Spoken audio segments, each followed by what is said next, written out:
I am our nominee, and I will be our nominee, thanks to what you have done here in this great state.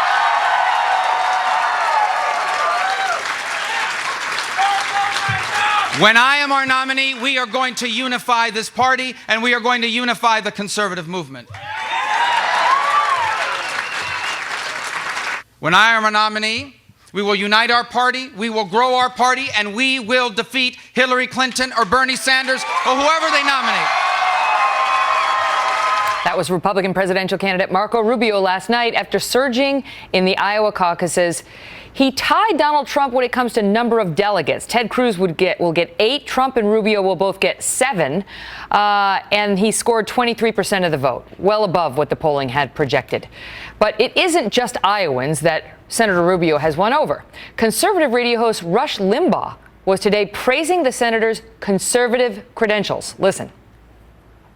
Speaking for myself, I don't like this idea that Marco Rubio is all of a sudden being labeled as an establishment candidate. I know that Rubio's got the baggage of that Gang of 8 bill.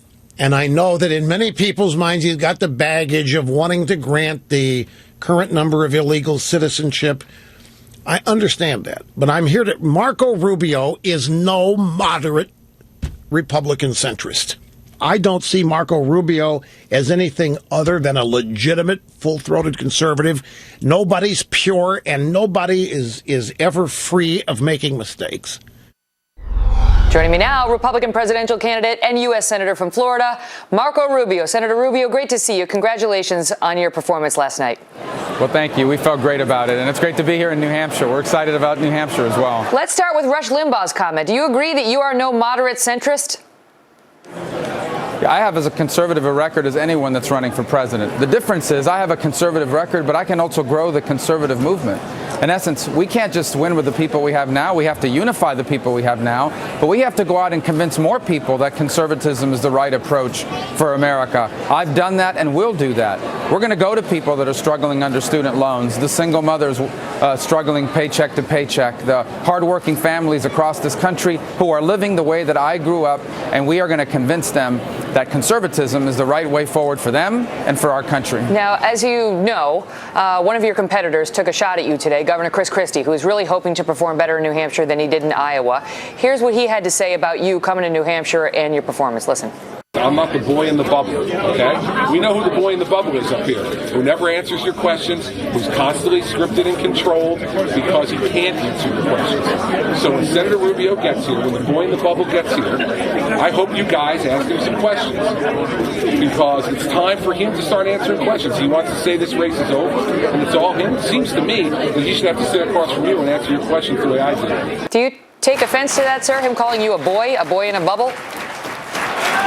Look, I think Chris didn't perform very well last night in Iowa. And sometimes when people get disappointed, they react poorly. As far as answering questions, Megyn, I've been with you at least once a week. We did a debate. You've asked me tough questions. Lots of them. Others have asked me tough questions. I answer tough questions all the time. But he says you're too here's the bottom scripted. line. I'm not in this. You are very smooth. Your but your remarks last night were amazing. You were so articulate. There was no teleprompter. To those who say, "Oh, he's scripted," is that scripted or is that just how you talk? That's what I believe. And obviously, when you're running a campaign, you're driving a message. But why would I tell people anything other than what I believe passionately? Look, I believe this is the greatest country in the history of the world, but that's not automatic. Every generation is going to have to do its part. And if we have another 4 years like the last 7, we are not going to remain a great country. And that's why this is a time for urgency. I feel a sense of urgency about getting this right, and I try to communicate that. I'm about to do it here in New Hampshire, and every chance I have to go on your show, I'm trying to do it as well. Well, I will vouch for you that you have come on the Kelly File regularly, and you always sit for the tough questions, and I'll note for the record, you never complain. Never once, even if we ask really tough questions, which I appreciate. Okay, but I want to ask you this. So now that we got the Marco momentum, as they call it, you know who's going to come after you both guns blazing. His name starts with D, and his last name starts with T, and you're going to be right in the middle of the crosshairs for him now that you're giving him a run for his money. How are you going to handle Donald Trump's attacks on you? Well, again, we've dealt with that early in the summer, and we'll deal with it. If someone says something that's not true or I think is below the dignity of the presidency, we'll address it. But I'm not going to get off the topic of why I'm running to begin with. Again, I didn't get into this race to fight with other Republicans. I'm more than happy to talk about policy differences. We do have policy differences, and we'll discuss those. But I really want this campaign to be about ultimately nominating the right person, a real conservative that will unify the party, grow the conservative movement, and then win this election. Hillary Clinton cannot be the president of the United States, and that's what I'm going to focus on. And if someone said something that's not true, we'll address it, but we're going to keep our focus on what matters here. There are still so very many Republicans running for president. And I know New Hampshire has a way of being a clearinghouse for that. But let me get specific with you. Do you think it's time for Jeb Bush to drop out?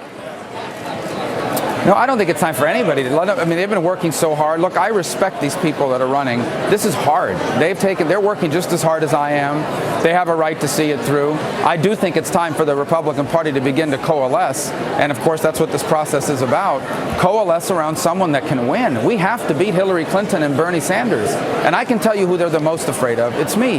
Hillary Clinton attacks me 5 times for every 1 time that someone else is attacked. And there's a reason for that, Megyn. They know that if I'm our nominee, we're going to win. And so I think it's time for voters to start coalescing. The candidates, they've worked hard. They deserve to see this through, at least through New Hampshire. You'll never hear me either calling for someone to drop out, and you'll never hear about me making up rumors that someone is dropping out in order to try to get votes. What is winning for you in New Hampshire? No Republican in modern history has ever gone on to win the nomination without winning either Iowa or New Hampshire. But right now, you are not poised to win New Hampshire, according to the latest polls anyway. So what's winning for you there?